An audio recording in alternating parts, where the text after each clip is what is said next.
बेंगा की भविष्यवाणी को सही माने तो ऐसा कहा जा रहा है कि 2020 के अंत तक में कई देश मिट्टी में मिल जाएंगे। क्या उनमें उत्तर कोरिया और चीन भी है शामिल? उत्तर कोरिया और चीन से आ रही है एक बड़ी खबर, जो कि दोनों के लिए ही चिंता वाली बात है।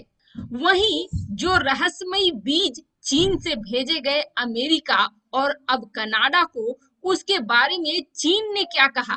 चीन के नए नवेले बने दोस्त ईरान को निशाने पर ले लिया है अमेरिका ने।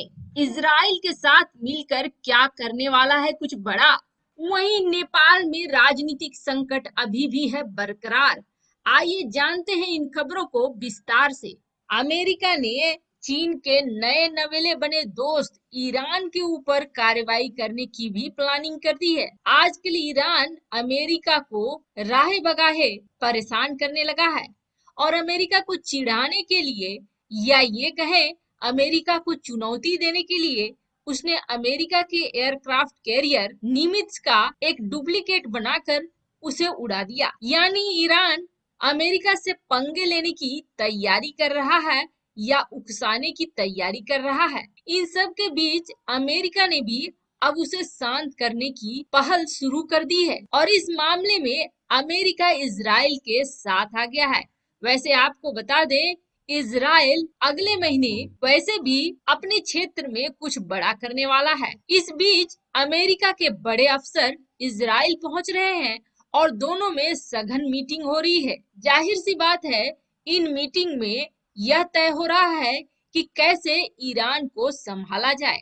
अमेरिका अपना पूरा फोकस इस वक्त सिर्फ चीन के ऊपर रखना चाहता है, इसलिए इजराइल को ईरान को संभालने के लिए तैनात करना चाहता है। वैसे आपको बता दें, इनके बड़े अफसर की मीटिंग ईरान के नजर में भी खटक रही है और तुर्की के नजर में भी खटक रही है। इनकी अखबारों की तरफ से यह भी कहा गया कि अगर इसी तरह की हलचल चलती है तो ये बड़ा रूप ले लेगा और आने वाले समय में एक बड़े लड़ाई के रूप में सामने आ सकता है। भारत को राफेल मिलते ही अचानक से चीन ने अपने युद्धपोतों पर किए बड़े बदलाव। क्या भारत के राफेल से इतना ज्यादा डर गया है चीन? आइए जानते हैं क्या बदलाव करा चीन ने। भारतीय वायुसेना को लंबे वक्त से एक मल्टी रोल फाइटर जेट का इंतजार था, जो कि अब पूरा हो गया है। राफेल फाइटर जेट की पहली खेप भारत पहुंच गई है। फ्रांस से 5 राफेल विमान बुधवार को भारत के अंबाला एयरबेस पर लैंड कर चुके हैं।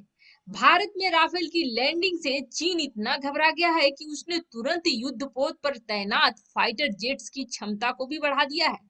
फाइटर जेट्स की क्षमता बढ़ाने से अब चीन रात में भी हमला करने में सक्षम हो गया है। स्पुतनिक न्यूज की रिपोर्ट के मुताबिक चीन ने अपने 2 युद्धपोतों पर तैनात फाइटर जेट्स की क्षमता को बढ़ा दिया है।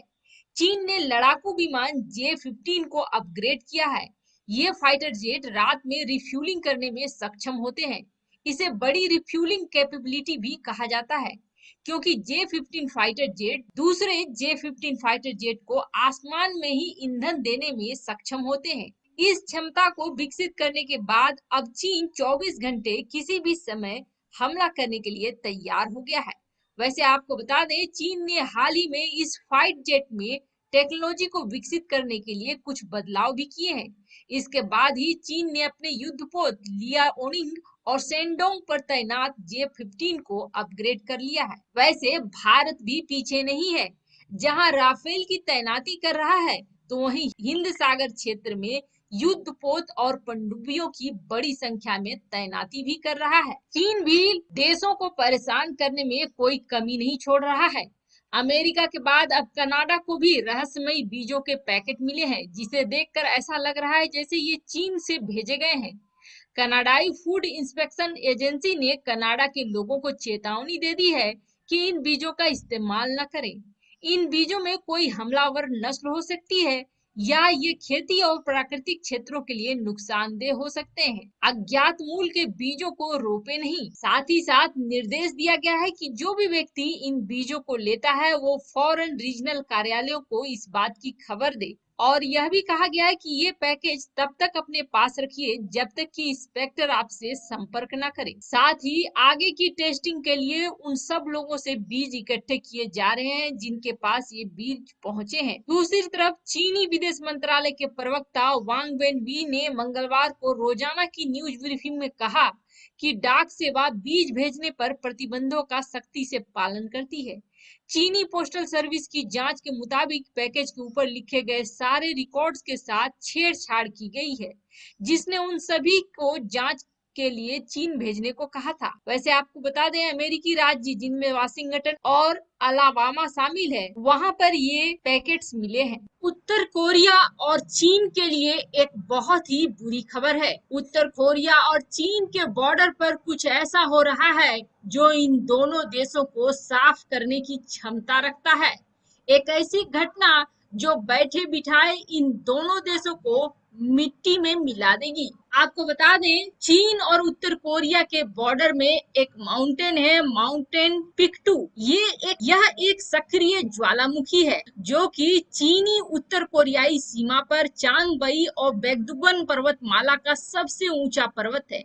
वैसे कोरियाई लोग ज्वालामुखी और इसके कैल्डेरा झील को आध्यात्मिक मानते हैं और इसकी पूजा करते हैं। कोरिया के संस्कृति में इन पहाड़ों की बहुत बड़ी भूमिका है, लेकिन अब यही पहाड़ उनके लिए बहुत बड़ी संकट लेकर आने वाले हैं। 2002 में छोटे छोटे भूकंपों की वजह से यह ज्वालामुखी एक बार फिर से सक्रिय हो गया। 2005 तक तो शांत रहा, लेकिन 2013 में जिस तरह से अलर्ट जारी किया गया भूकंप प्रशासन का उत्तर कोरिया सरकार बेचैन हो गई।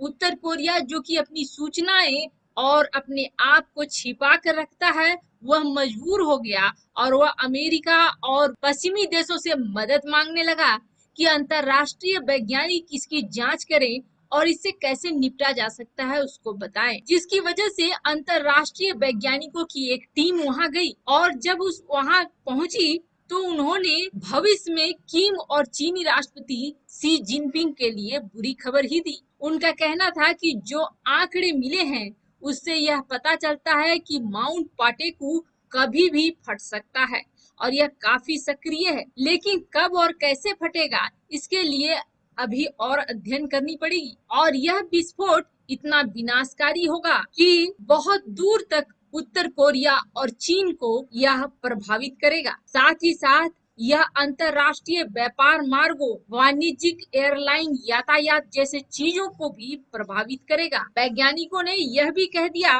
कि बहुत जल्द या भविष्य में इसका विस्फोट होना बिल्कुल तय है। खस्ता हाल उत्तर कोरिया जो कि हथियार बनाने में जुटा है, लेकिन लोगों के पास खाने के लिए पैसे नहीं है। अगर ऐसा कुछ होता है तो स्थिति को संभाल पाने में सक्षम तो होगा नहीं। ऐसे में आम जनता को होगी बहुत ही ज्यादा परेशानी।